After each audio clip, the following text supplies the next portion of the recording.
Thought I'd make a cool, quick comparison video about how these production folding knives stack up. We have a lot of people's favorite steels, K390, Rex 45, CPM M4, and Cruwear.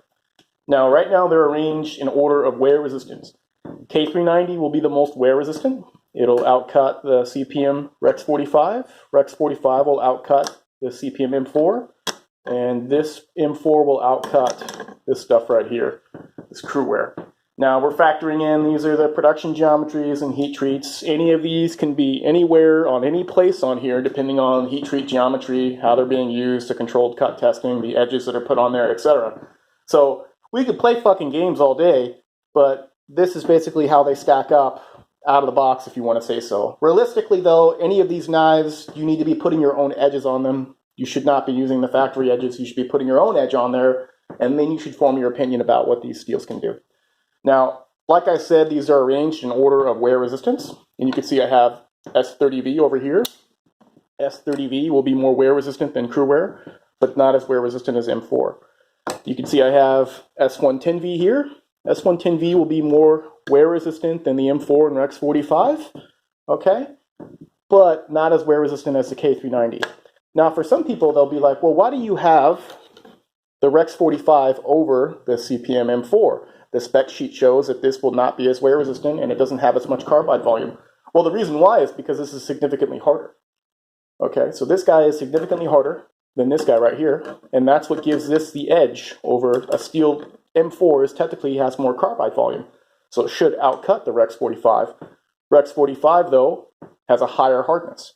Now, the thing that you can use to your advantage, like I said, any of these can be, in any different place when we're talking about wear resistance or edge holding and controlled cut testing. With the Rex 45, the advantage of why it makes it so badass is because you have more strength and stability than the M4, which means that technically you can go lower angles on the Rex 45 and it'll be a lot stronger and more stable. It will resist chipping and rolling with a really low degree edge angle.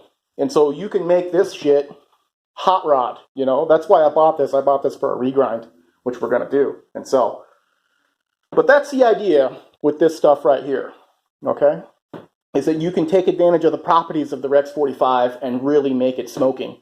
And so I noticed that some people were saying, well, there's not that big of a difference. It's all hype. It's all bullshit, blah, blah, blah. With the harder steel, the finer carbide structure, we can go lower in geometry, and it's the geometry that cuts. So we can really make this shit smoking, all right? So Rockwell on this guy was closer to about 67 on some models, okay? 65 on some models here, 62, 63 on some models, anywhere from 61, 63. Rockwell has its place, all right? It's not the end-all be-all because, let's face it, where they're Rockwell testing it is not actually where it's at the edge. And so you can have differences from where it's Rockwell tested on the blade. Depending on how the knife is processed, it can actually be softer down by the edge. And so that's another consideration to take in. But yeah, that's kind of how they stack like that. How do these stack with raw toughness? Raw toughness, it'll be the opposite order. And so with raw toughness, you can have it like this. We're talking impact or shock resistance. Now, that's different from actual edge durability, because in order to really take advantage of the shock resistance and toughness, we'd have to be swinging these guys like axes, impacting into things, and we'd be worried about if the blade would develop some type of crack that we can't see that would go all the way through and the blade would just snap in half. The thing is, though, is that the Rex 45 will technically be more durable in real-world use because it has finer carbide structure, higher strength, and more stability.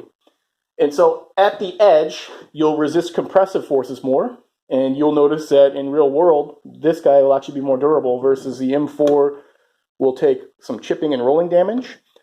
Not so much chipping damage on the Cruwear, but it will take some rolling damage, okay?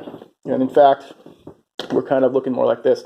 This guy is actually very, very strong, but it is more likely to have some chipping damage. But it still was showing more stability over M4 in my testing, and the reason why is because we're just that much stronger, And so it's kind of interesting. When you put that in perspective, yeah, you have Sharpie values and impact toughness and stuff like that you could see on the spec sheets, but realistically, it doesn't always stack up to what you would see with the knives when you're actually just using them, because you can't really swing these like an axe into a wood and chop stuff or anything like that. It's just too small for that. But what you want is at the actual edge. You know, are we resisting rolling? Are we resisting chipping? And a lot of that can also do with how you're sharpening the edges, you know. If you refuse to believe that you need something like diamond and CBN to cut and shape these apexes, and what you can do is you'll fatigue the metal. You'll cause it to be basically kind of strained and stressed. And so it's easier to chip and break. And so that's why things like, you know, ceramics and stuff like that, especially when you start getting up into the high hardnesses with high carbide volumes, with very, very hard carbides, you actually try to avoid the lower end stones because it can build fatigue into the metal, which is not ideal. Has a lot to do also with the carbides themselves. You know, if you're having just lots of chromium-rich carbides like ZDP 189, it's not that big of a deal. You can sharpen that on a lot of different stones, but you start getting into steels that have lots of vanadium carbide, which is really, really hard. It doesn't like to be shaped very well to very, very thin apex radiuses.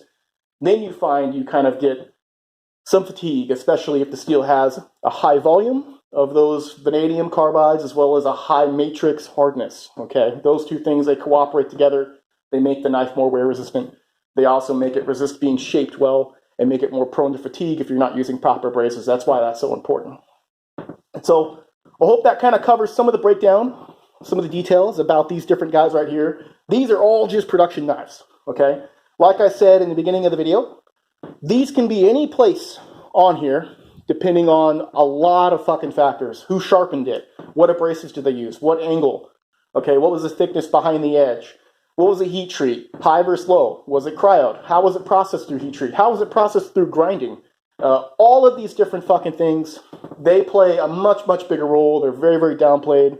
But I can say that out of the box, if you wanted to line these up in wear resistance, it will be, boom, K390, Rex 45, not the Cruwear, M4, Cruwear. S30V would be above that, and S110V would be above this. So I hope that helps clear up some confusion. You get a custom knife in any of these different steels, to be in different places in relation to this stuff right here.